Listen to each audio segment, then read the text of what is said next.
რა თქმა უნდა, შეიძლება ამ გზაზე ჩვენ იდეალურ საარჩევნო წონასწორობას თანაბრობის კუთხით ვერ მივახციოთ, მაგრამ ამიტომაც გამოვიყენეს სიტყვა გამოვაჭრება, მაქსიმალურად გამოვივაჭროთ ისეთი პირობები, რომლებიც არჩევნებში მონაწილეობას აზრს მისცემს და შეძენს. ვიქტორ ყიფიანი ოპოზიციას ქართულ ოცნებასთან მოლაპარაკებების დაწყებას სთავაზობს.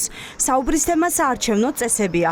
ყიფიანი, რომელიც პარტიის შექმნამდე ბიძინა ივანიშვილის ადვოკატი იყო, ამბობს, რომ ივანიშვილის სამართლიანი არჩევნების ჩატარებას მხოლოდ იმ შემთხვევაში დათანხმდება თუ დაინახა, რომ ხარდამჭერები დაკარგა და საზოგადოების უმრავლესობა ოპოზიციის მხარეს დადგა. ჩვენ უნდა აღვიჭუროთ კრიტიკული მასით. კრიტიკული მასა ნიშნავს იმას, რომ ოპოზიციამ საკუთარ მხარეს უნდა გადმოიყვანოს მაქსიმალურად დიდი რაოდენობა ამორჩევლისა, მათ შორის შუაში მოქცეული ამორჩეველი, დაბნეული, იმედგაცრუებული და შესაძლებელი არის ამორჩეველი, რომელიც ქართული ოცნების ბანაკში არის ფორმალურად, მაგრამ გრძნობს და განიცდის, რომ მასზე გაგზელება შეუძლებელი არის და ქვეყანაში უნდა მოხდეს ცვლილებები. ქართულ ოცნებასთან მოლაპარაკებების ნაწილში დღეს ვიქტორ ყიფიანს თითქმის ყველა ოპოზიციური პარტია გაემიჯნა. პოლიტიკოსები, რომელთა ლიდერების ციხეში არიან და რომელთა პარტიებსაც ივანიშვილი საერთოდ გაუქმებითაც ემუქრება, ვიქტორ ყიფიანთან საარჩევნო კანონმდებლობაზე სასაუბროდ მზად არიან, ქართულ ოცნებასთან კი არა.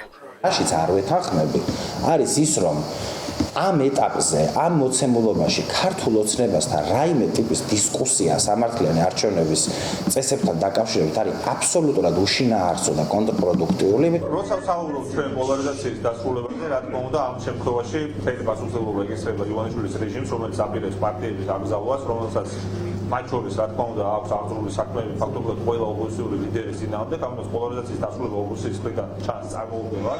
ვიქტორ ყიფიანის შეთავაზება იმ ხალხისთვისაც მიუღებელი აღმოჩნდა, ვისაც ქართულ ოცნებასთან საუბრის ნაკლებობა არ გააჩნია და საკუთარ თავზე გამოსადეს ქართულ ოცნებასთან საუბრის შედეგებიც.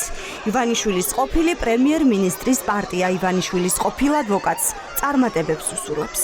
მე არ ვიცი რატომ გონია ბატონ ყიფიანს, რომ ის შეძლებს საუბარს ოცნებასთან ამ საკითხთან დაკავშირებით და ჩემი მხრიდან მე ვუსურვებ მას წარმატებას ივანიშვილთან სამართლიან არჩევნებთან დაკავშირებით შეთანხმებაში, მას ალბათ რაღაც ახალი ფორმულა აქვს ამ პროცესის. არავინ იცის, როგორ შეიცვლება ქართული ოცნების პოზიციები პროცესების განვითარებასთან ერთად, მაგრამ დღეს ქართული ოცნება თავად ამბობს უარს ოპოზიციასთან საუბარზე. პარტია, რომელიც ოპონენტების დიდ ნაწილთან სატელევიზიო დებატებშიც არ დაჯდა, აცხადებს, რომ ოპოზიციასთან სასაუბრო მით უმეტეს არჩევნების თემაზე, სადაც შესაცვლელი არაფერი აქვთ. აზრი ხო უნდა კონდეს, დავსვათ და რაზე ვისაუბროთ? ვისაუბროთ იმაზე, რაც არაფერს შეცვლის?